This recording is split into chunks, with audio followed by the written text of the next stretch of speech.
நம சிவாய வாழ்க. திரு அண்ணாமலையாரை போற்றி. ஓம் குரு வாழ்க. வணக்கம். ஆன்மீக அன்பர்கள் அனைவருக்கும் இந்த சிவடியன் சிவகுருஜி சிவராஜின் அன்பு கலந்த வணக்கங்கள். நம்ம தொடர்ச்சியாக மாத பலன்கள் பார்த்து வரோம். அந்த வகையில் நம்ம பார்க்கக்கூடிய மாதம் மே மாதம். பொதுவாகவே இந்த மே மாதம் வந்து அனைவருக்குமே ஒரு உற்சாகத்தை கொடுக்கக்கூடிய மாதம், அனைவரும் ரசிக்கக்கூடிய மாதம், குழந்தைகள்லாம் லீவு சொல்லிட்டு குடும்பத்தோட மகிழ்ச்சியாக இருக்கக்கூடிய மாதம். அத்தகைய நிலையத்தான் இந்த கிரகங்களையும் தருது. எல்லா ராசிக்குமே என்ன வந்து ஒரு மகிழ்ச்சியான ஒரு மாதமாக இந்த மே மாதம் அமையப்போகுது. தொழில் ரீதியாகவும் சரி, உத்தியோக ரீதியாகவும் சரி, பண கஷ்டம் இருக்கவங்களும் சரி, வறுமையில் இருக்க சாமி கடன் அடைக்க முடியல, லோனில் இருக்க ரொம்ப கஷ்டப்படுறேன், எது செஞ்சாலுமே வந்து தடையாகவே இருக்குது, எது செஞ்சாலும் நமக்கு ஒரு வாழ்க்கையில் வந்து ஒரு பிரச்சனையாகவே இருக்குது அப்படின்னு சொல்லிட்டு இருப்பீங்க.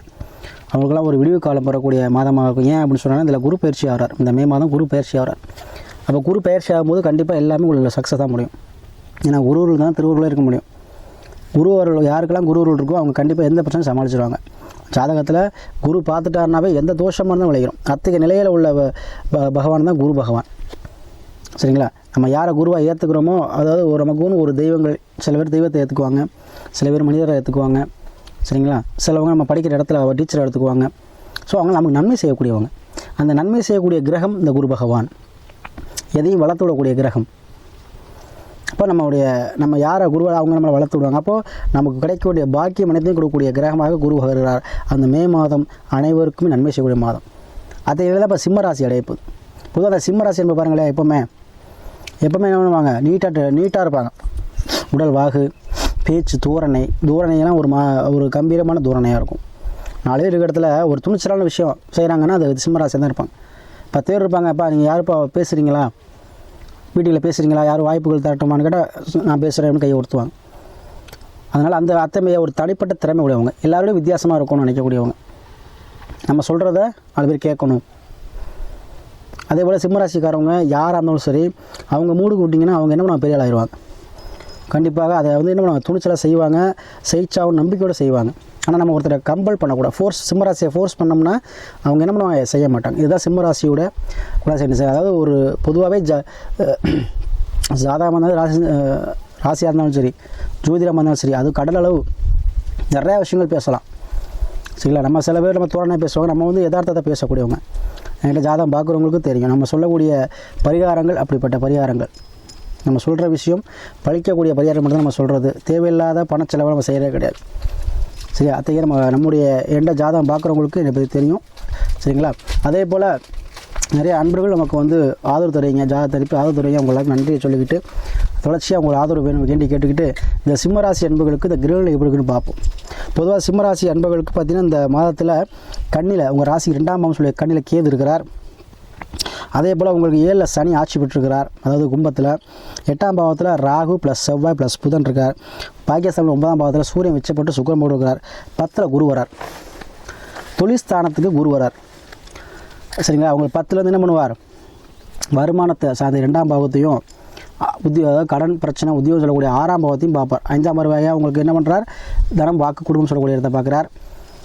9ஆம் பார்வையாக உங்களுடைய என்ன பண்ணுறார், உத்தியோகம் சார்ந்த பேசுகிறார். அப்போது இந்த மாதம் தொடக்கத்திலே மே மாதம் என்ன அவங்களுக்கு வருமானம் அதிகரிக்க போகுது. தனம் வாக்கு கல்வி குடும்பம் இது எல்லாமே 2ஆம் பாகம். அப்போ கொடுத்த வாக்கை காப்பாற்றிருக்கேன். சில பேர் சொல்லுவீங்க, சாமி நான் ஒருத்தருக்கு வாக்கு கொடுத்துட்டேன், ஒரு கடன் வாங்கியிருந்தேன், இல்லை ஒரு விஷயம் சொல்லியிருந்தேன், நான் சப்போர்ட் பண்ணி சொல்லியிருந்தேன், என்னால் கொடுத்த வாக்கு காப்பாற்ற முடியாமல் போயிட்டே இருக்குது அப்படின்னு சொல்லிட்டு இருப்பீங்க. அவங்களாம் இப்போ இந்த மாதம் நீங்கள் கொடுத்த வாக்கு காப்பாற்றிடுவீங்க. அதாவது கடன் நீங்கள் வாங்கினா அதை அடைக்கக்கூடிய சூழ்நிலை இருக்கும். ஏன்னா வருமானம் சார்ந்த விஷயம் லாபம் வரப்போகுது. இப்போ குரு பகவான் 2ஆம் இடத்தை பார்க்குறது மிக சிறப்பு. குடும்பத்தில் பிரச்சனை, குடும்பத்தில் சண்டை, வருமானம் இல்லை, 10 ரூபா வருமானம் இருந்தால் 20 ரூபா செலவாகுது, இது மாதிரி பழமிட்டவங்களுக்கு வருமானத்தை அதிகரிக்கக்கூடிய தன்மையை இந்த குரு பகவான் கொடுப்பார்.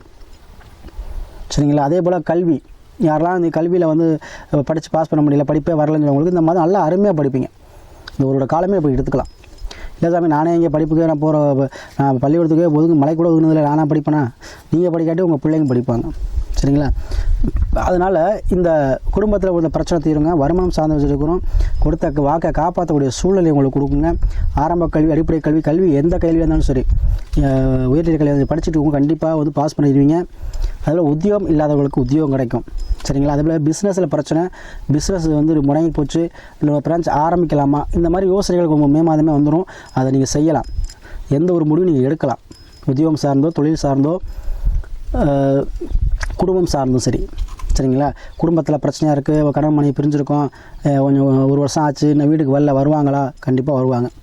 ஏதோ ஒரு வகையில் குருவருள் மூலமாக வருவாங்க. ஏதோ ஒரு ஆன்மீகத்தில் இருக்கக்கூடியவங்க யாரோ ஒரு வகையில் உங்களுக்கு அந்த நிவர்த்தி செஞ்சு அவங்க ஒன்று சேரக்கூடிய வாய்ப்புகள் அதிகமாக இருக்கும். அதே போல் தொழிலில் இருந்த முடக்கங்கள் தீரும், தொழில் இருந்த பிரச்சனை தீரும், தொழில் இருந்த போட்டி பொறாமைகள் தீரும். அதாவது அதே போல் பார்ட்னர்ஷிப் கூடிய கருத்து வேறுபாடு வந்திருக்கும், அதனால் பிரச்சனை வந்திருக்கும், அதெல்லாம் இப்போ சுமூகமாக தீரும். ஒரு மதிப்புமிக்க ஒரு பெரியவர் மூலமாக, ஒரு தலைவர் மூலமாக ஏதோ ஒரு வகையில் உங்களுடைய அந்த பிரச்சனை தீரக்கூடிய மாதமாக இந்த மாதம் இருக்கும். அதே போல் இதில் சனி ஆச்சிருக்கும் போது கண்டிப்பாக இப்போ குரு வரலும் வந்துருச்சு. கண்டிப்பாக உங்களுக்கு திருமணம் சார்ந்த சில பிரச்சனைகள் தீருங்க. 8ல் ராகு ப்ளஸ் எதிர்பார்க்காத ஒரு அதிர்ஷ்டம் கண்டிப்பாக அவளை காத்துட்ருக்கு.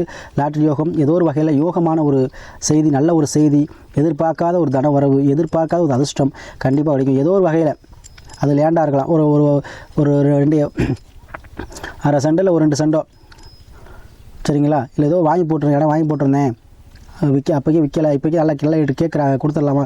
கண்டிப்பாக வந்து நீங்கள் எதிர்பார்க்காத விட டபுள் மடங்கான ஒரு லாபத்தை கொடுக்கும். சிலவங்களுக்கு லாட்ரி யோகத்தை கொடுக்கும், சிலவங்களுக்கு வண்டி வாகனம் மூலமாக யோகத்தை கொடுக்கும். அது மாதிரி ஏதோ ஒரு வகையில் அதிர்ஷ்டமான ஒரு மாதமாக இந்த மாதம் உங்களுக்கு அமைய போகுது. அதே போல் எதிர்பார்த்த வகையில் உங்களுக்கு வண்டி வாகன சேர்க்கை ஏற்படும். முன்னோர்களின் சொத்துக்கள் மூலமாக இருக்கும். முன்னோர்கள் மூலமாக இந்த பிரச்சனைகள் தீருங்க. அப்பா அம்மா பிரச்சனை, தந்தையோட கருத்துக்கள் இருக்குது, தந்தையோட பிரச்சனைனா கண்டிப்பாக தந்தை உங்களுக்கு சப்போர்ட் பண்ணி பேசக்கூடிய மாதம். ஏன்னா சுக்கிரன் வந்து உங்கள் சூரியன் உச்சமாக இருக்கிறார். கண்டிப்பாக முன்னோர்கள் சொத்து சேரும். உங்களுடைய பங்காளி, அதாவது உங்கள் தாத்தாவில் உள்ள சொத்து பிரச்சனை, கோர்ட்டு கேஸ் பிரச்சனை, தேவையில்ல சண்டை பிரச்சனை, இந்த மாதிரி பிரச்சனைகளாக இருக்குங்க. கேஸ் பிரச்சனை இவர் ஏன்னா கேது பகவானை குரு பார்த்துறாரு, சரிங்களா? அப்போ கேது பகவான் சில சமயம் ஜெயிலுக்கும் அனுப்புவார், நான் விதிச்சா நல்லா உங்களுக்கு. அப்போ குரு பார்க்கணும்னா உங்களுக்கு அந்த தேவையில்ல பிரச்சனை வந்து விடுபடக்கூடிய தன்மை, அனைத்துலேயுமே உங்களுக்கு நன்மை பார்க்கக்கூடிய தன்மையாக இருக்கும். சிம்ம ராசிக்கு சிங்கம் போல் கர்ஜிக்கும் திறமையை இந்த மே மாதம் கொடுக்குங்க. எப்போவும் ராஜா தான் அப்படிங்கிற அளவுக்கு நீங்கள் வாழக்கூடிய அமைப்பை இந்த மே மாதம் கொடுக்கும். அதுக்கு முன்னாடி உங்களுடைய ஜாதகத்தை சுயஜாதத்தை பார்த்துக்கங்க.